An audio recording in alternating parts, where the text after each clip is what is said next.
I don't want to predict. I would have said that would have been one of my early ones. I did 8 peace deals of countries, including in India, Pakistan. You could even go, in fact, they're coming here in a week or two, go to the Congo and Rwanda. That was 10 million people dead, and we worked something out on that. But so many. And the one I thought would have been, for me, because I have a very good relationship with President Putin, I thought that would have been maybe quicker. But it does take 2 to tango. And now you just see all the death. And, you know, it doesn't affect us other than the fact that we don't want to see all those people that really, it's on the other side of the ocean. It's a war that should have never happened. It did happen. I blame the person also sitting right behind this desk. This is a war that should have never happened, and it wouldn't have happened if I were president. But we're trying to save a lot of lives. They're losing 25,000 lives over the last short period of time. That's Ukrainian and Russian, and it's a shame. What happens if President? I want to ask the mayor-elect about a House resolution just passed overwhelmingly to condemn socialism, including with 86 Democrats, all of House Dem leadership, and the minority leader, Hakeem Jeffries, despite his endorsement of you. What's your reaction to that? I have to be honest with you, I focused very little on resolutions. Frankly, I've been focusing... Condemn socialism. I understand. I think the focus is on the work at hand. I can tell you I am someone who is a democratic socialist. I've been very open about that. And I know there might be differences about ideology, but the place of agreement is the work that needs to be done to make New York City affordable. That's what I look forward to. And I want to clarify your answer to Stephen Nelson. He asked about your comment calling the president a fascist. And your answer was, both President Trump and I have been clear about our positions and our views. Are you affirming that you think President Trump is a fascist? I've spoken about... That's okay. You can just say yes. Okay. All right. Okay. Yeah. It's easier. Yes. It's easier than explaining it. I don't mind. And Mr. President, I wanted to ask you also about this Ukraine plan. Yeah.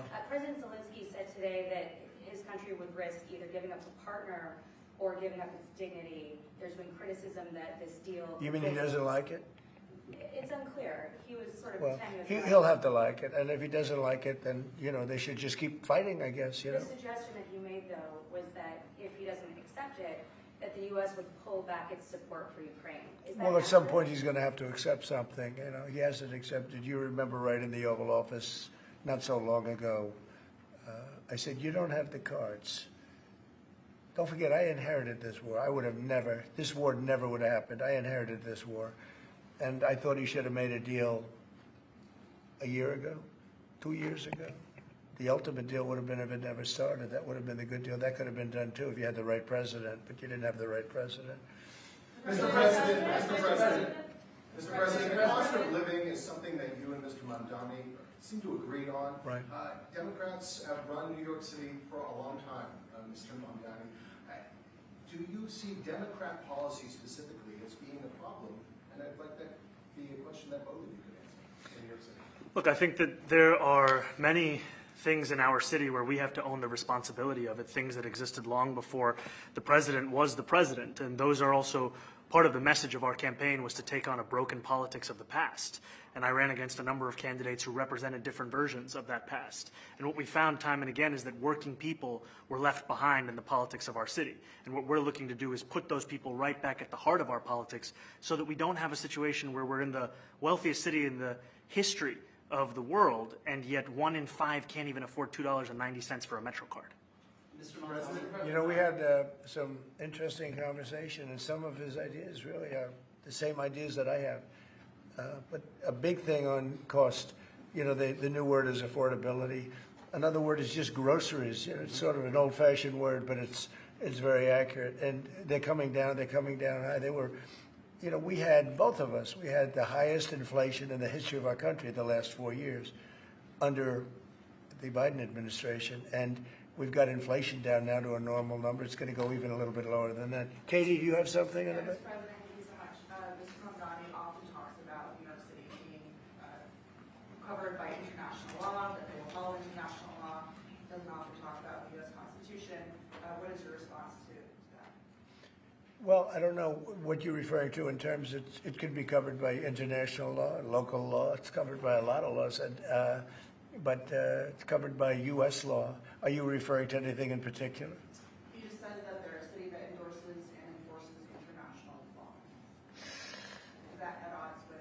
No, I don't know. Would you want to? Do you want to respond? To Yeah, I think what I've shared with the president is our desire to not only follow the laws of our own city, laws that protect New Yorkers, but also a desire for consistency in our politics across the board. And that's something that we've talked about and something that I know many New Yorkers want. We work with ICE. We work with ICE. then? We discussed ICE and New York City, and I spoke about how the laws that we have in New York City allow for New York City government to speak to the federal administration for about 170 serious crimes.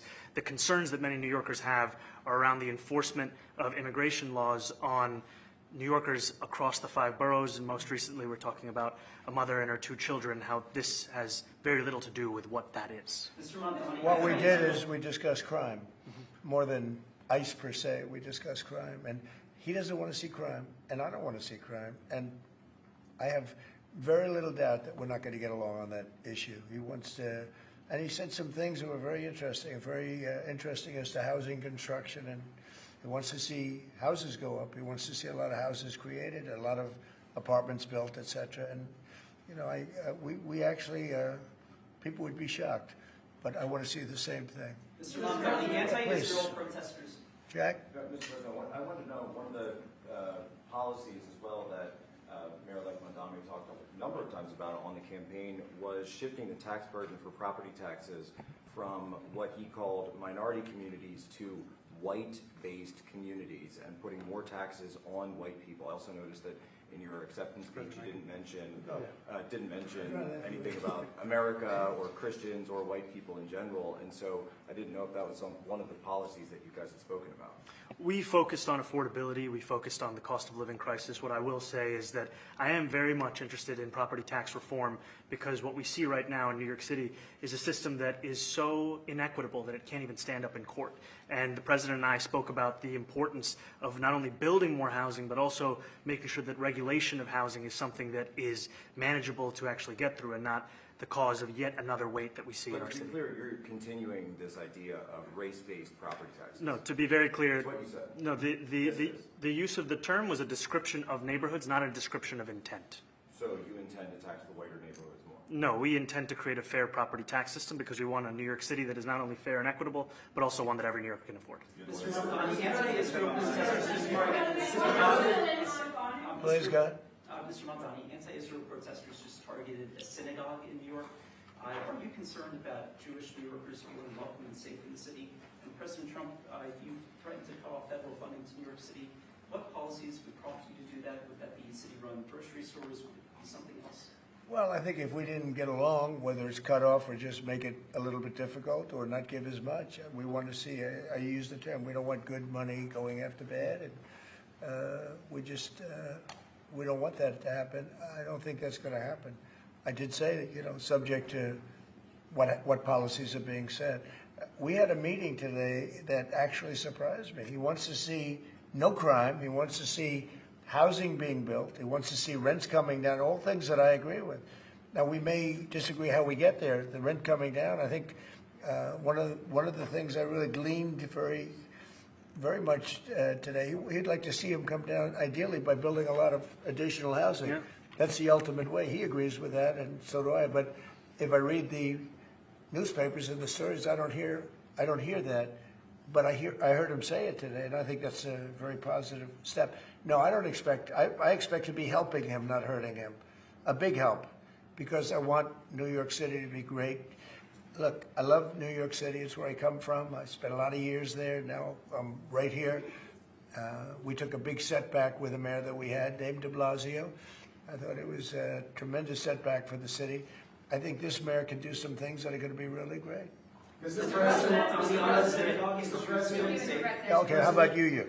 Go ahead, please. You're a billionaire. You have a different address nowadays than you used to, but you used to call New York City home.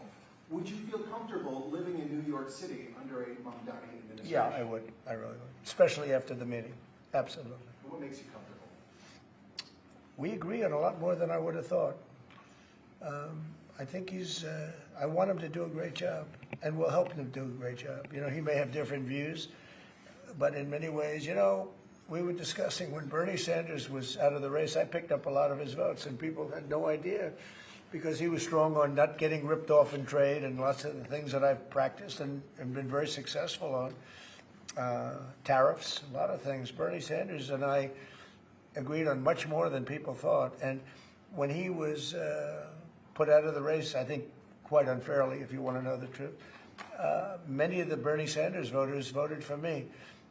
And I felt very comfortable, frankly, in seeing that and saying that. And, you know, it just turned out to be a statistical truth. But no, I feel very comfortable. I would feel very, very comfortable being in New York, and I think much more so after the meeting. Yes, please. Thank you, Mr. President. I have a question for you, but a very quick one for Please. the mayor. Why did you fly here? Aren't trains greener? I will use every form of transit, and I want to make sure that they're all affordable in New York City, and that's why making buses fast and free is a centerpiece of our campaign. Did you? There is a bus that Well, goes. but I know, but if he flew, that's a lot quicker too. You know, I mean, he's working very hard. For him to be, that's a very long drive. I'll stick up for you. You know, the plane takes you 30 minutes and driving takes you a And long Mr. time. President, I was wondering if you could clear up some confusion around a Washington Post report. There was this explosive report that the Coast Guard is no longer going to characterize swastikas and nooses as hate symbols. DHS called that a lie and fake news. Can you clear up? I don't know anything about it. When was this written?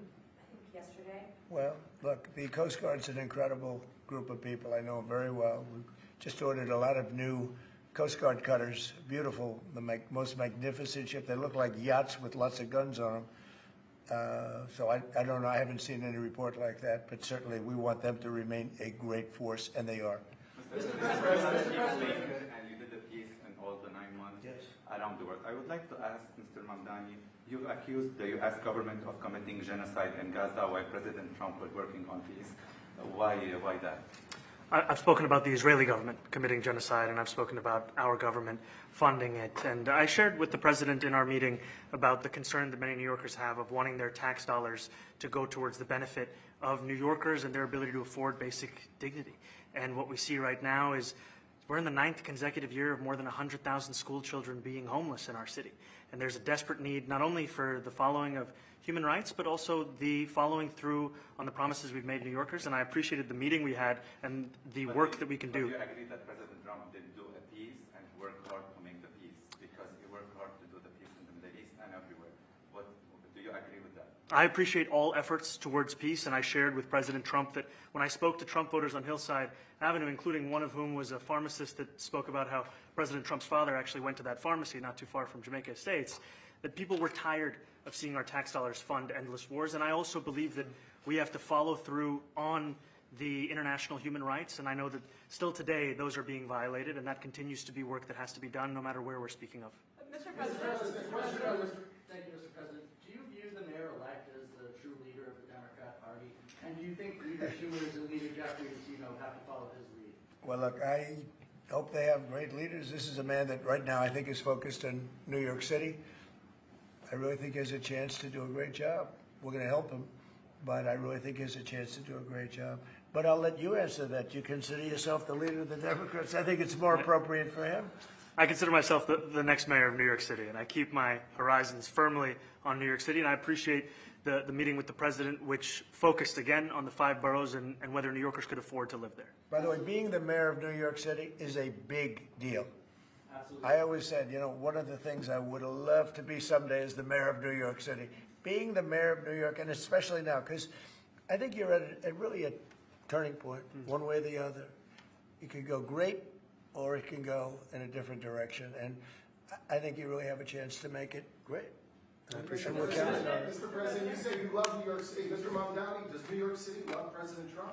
New York City loves a future that is affordable, and I can tell you that there were more New Yorkers who voted for President Trump in the most recent presidential election because of that focus on cost of living, and I'm looking forward to working together to deliver on that affordability agenda. I got a lot of votes. One more. Go ahead. 1 or 2 more. Go ahead. I tell you, the press has eaten this thing up. I've had a lot of meetings with the heads of major countries. Nobody cared. This meeting, that you people have gone crazy. Outside you have hundreds of people waiting. This is just a small little group. For some reason, the press has found this to be a very interesting meeting.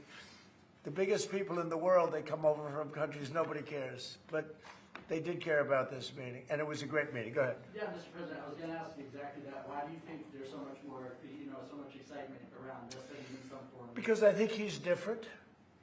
All right, I think he's different, and that can be in a very positive way. But I think he's different than, your typical guy runs, wins, becomes mayor maybe, and nothing exciting. Because he has a chance to really do something great for New York. New York is at a very critical point, and he does need the help of the federal government to really succeed, and we're going to be helping him. But he's different than, your average candidate. He came out of nowhere. I said he has a great campaign manager standing over there. He came out of nowhere. What'd you start off at 1 or 2? And then I watched. I said, who is this guy? He was at 1, then he was at 3, then he was at 5, then he was at 9. Then he went up to 17. I said, let's get a little bit interesting, right? And then all of a sudden he wins a primary that nobody expected he was going to win. It's a great tribute. I mean, it's an amazing thing that he did. And I'll just add one thing to what the president said. Is one thing I also appreciated is in our meeting to appreciate a portrait of FDR and the incredible work that was done with the New Deal, and also in thinking about what it can look like when the federal government and New York City government work together to deliver on affordability. It can be transformative. We have a great portrait of FDR that I found in the vaults that was missing for years. I found it, and I put it up. He's a Democrat, to the best of my knowledge. He's a Democrat. And when the mayor saw that portrait, he said, "Sir, do you mind if I have a picture taken by that portrait?" It's an amazing portrait. I hope the picture comes out good. But it's an amazing portrait in the cabinet room. So he's a big fan of the New Deal, I guess, and of FDR. Yes, ma'am. Thank you, Mr. President. You said that you both spoke about crime. Yeah. There are many police officers set to come off the rolls at the end of this year in New York City. Are you going to allow those police to be replaced with police officers, actual cops? And are you going to require that happens? Would there be some consequences? Well, I hope it happens, but again, that's going to be ultimately the mayor's decision. What's your answer? Is that I look forward to delivering public safety with the NYPD, and I've said over the course of our campaign that we have the number of police officers today. They are the ones that's budgeted about 35,000 headcount. And I think the key thing is that we have to make it easier for police to focus on police work, not ask them to respond to 200,000 mental health calls a year. So is that a reduction from what you're at right now? Are you committing to maintaining the same level of cops? I've committed over the course of the campaign to maintain the 35,000. That's the headcount that we had through the campaign. And not replace them with caseworkers, social workers? No, I've said that's the headcount that we want. What we need to do is make sure they can focus on serious crime. And he just retained a great police commissioner, I believe, right? Yes, we did. Commissioner Fish. If the newspapers are correct. That one they're correct about. He retained, I think, somebody that is she's a good friend of some of the people in my family, of Ivanka, and they say she's really good, really competent, and he just retained her, so that's a good sign. Are there still topics that you see that you're disagreeing on in the future, and do you think you'll have more meetings like this? There will be topics that we disagree on. I think we'll probably come to a conclusion, and ultimately, he'll convince me, or I'll convince him. It's for the good of New York. Ultimately, it's for the good of New York. I don't care about affiliations or parties or anything else. I want to see if this city could be unbelievable. If he could be a spectacular success, I'd be very happy. Do you think you guys will meet more in the future, too? Excuse me? Do you think you'll meet again in the future, throughout the administration? I think we will. Yeah. I think we will. I hope we do. I enjoyed the meeting. We had a great meeting. Please. Mr. President, Republican Linsey Davis has campaigned multiple times by calling Zohran Mamdani a jihadist. Do you think you're standing next to a jihadist right now in the Oval Office? No, I don't. But she's out there campaigning, and you say things sometimes in a campaign. Isn't that sort of She's a very capable person, Isn't but that a kind of you really have to ask her about that. But no, I don't particularly. I think I met with I met with a man who's a very rational person. I met with a man who really wants to see New York be great again. And I can say again, because New York was great. When I came down to Washington initially, the city was so hot. It was doing great. We were having some telltale signs of problems. We had a mayor that was not doing a great job, but still, it was moving along. And it went bad. It really went, pretty bad. And I think it's been at lower points, but it went pretty bad. I think he can bring it back. Now, the question is, will he bring it back all the way? Will he bring it back greater than ever before, which is, I guarantee, that's his wish. I think he wants to make it greater than ever before. And if he can, we'll be out there cheering. I'll be cheering for him. Okay? Thank you very much, everybody. You chose not to answer the question about the synagogue protesters. Thank you very much. Oh, no, I care very deeply about Jewish safety, and I look forward to rooting out anti-Semitism across the 5 boroughs and protecting Jewish New Yorkers and every New Yorker who calls the City Hall. Very well. Thank